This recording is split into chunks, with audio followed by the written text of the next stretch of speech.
Assalamualaikum warahmatullahi wabarakatuh. Kami dari kelompok 9 akan mempresentasikan tentang penilaian acuan norma atau PAN. Sebelumnya, perkenalkan anggota kelompok kami, saya Adelina Prasasti, NPM 073. Saya Rizwa Diastika, NPM 008. Saya Ayuan Ganis Pangesti, nomor NPM 046. Perkenalkan, nama saya Siti Nurjanah, nomor NPM 023. Pengertian penilaian acuan norma atau PAN.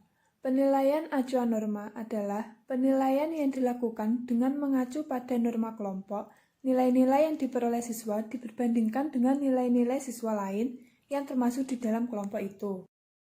Kegunaan, tujuan, dan manfaat PAN. Kegunaan PAN secara umum yaitu menentukan kedudukan atau posisi seorang peserta tes di dalam peringkat kelompoknya. Di antaranya digunakan pada saat seleksi penerimaan mahasiswa baru atau SPMB, seleksi calon pegawai baru, menentukan kelulusan siswa dalam ujian akhir nasional atau UAN untuk SMP dan SMA, menentukan peringkat siswa di dalam kelas.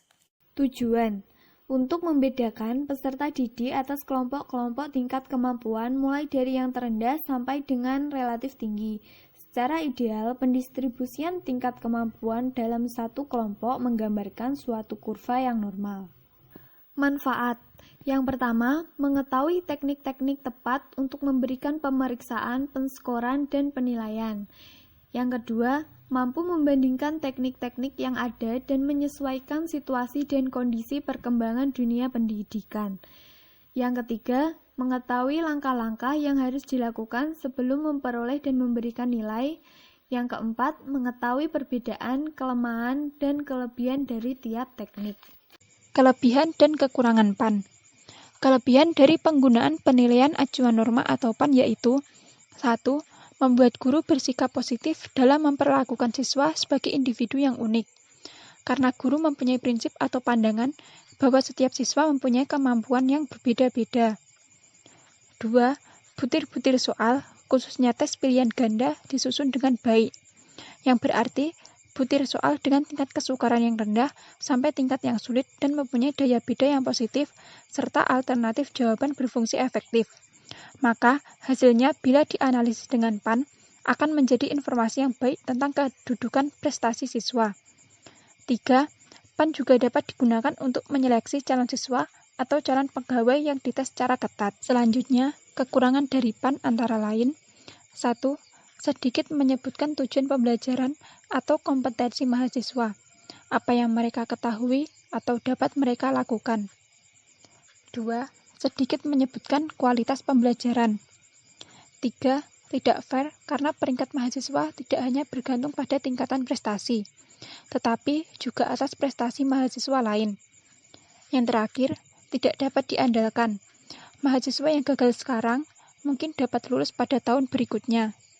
Berikutnya di sini ada penerapan penilaian acuan normal dalam sistem pembelajaran. Pendekatan penilaian ini dapat dikatakan sebagai pendekatan apa adanya. Dalam arti bahwa patokan membanding semata-mata diambil dari kenyataan-kenyataan yang diperoleh pada saat pengukuran atau penilaian itu berlangsung, yaitu hasil belajar siswa yang diukur itu beserta pengolahannya. Penilaian ataupun patokan yang terletak di luar hasil-hasil pengukuran kelompok manusia. Penilaian acuan normal pada dasarnya mempergunakan kurva normal dan hasil-hasil perhitungannya sebagai dasar penilaiannya. Untuk slide berikutnya, di sini ada dua kenyataan yang ada di dalam kurva normal yang dipakai untuk membandingkan atau menafsirkan angka yang diperoleh masing-masing mahasiswa, ialah angka rata-rata atau mean dan angka simpanan baku atau standard deviation. Patokan ini bersifat relatif, dapat bergeser ke atas ataupun ke bawah, sesuai dengan besarnya dua kenyataan yang diperoleh di dalam kurva itu. Penggunaan penilaian acuan normal tidak dapat digunakan untuk mengukur kadar pencapaian tujuan dan tingkat penguasaan bahan. Penilaian acuan normal sering digunakan untuk fungsi prediktif, meramalkan keberhasilan pendidikan siswa di masa mendatang atau untuk menentukan peringkat atau kedudukan siswa di dalam kelompok.